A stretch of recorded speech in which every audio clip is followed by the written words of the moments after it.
Welcome to Penrose Learning, where we make understanding easy.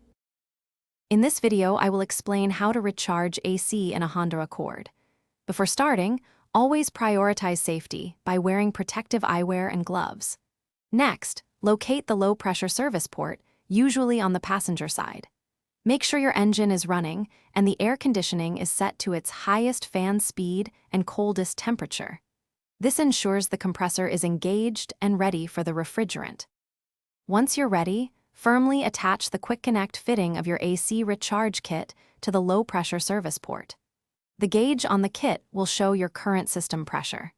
Begin adding the refrigerant by squeezing the trigger, rotating the can every few seconds. Continue this process until the gauge indicates the correct pressure range for your vehicle's AC system.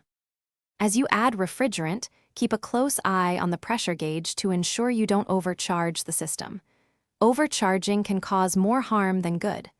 Once the gauge is in the recommended range, check the air coming from your vents. It should be noticeably colder. If it's not, you might have a leak or a different issue requiring professional attention.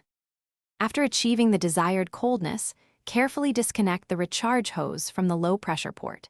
It's a good practice to regularly inspect your AC system's hoses and connections for any signs of leaks or wear. Addressing small issues early can prevent larger, more expensive repairs down the line. Also, remember to check the description below for a link to those fantastic leak-proof meal prep containers and other great deals.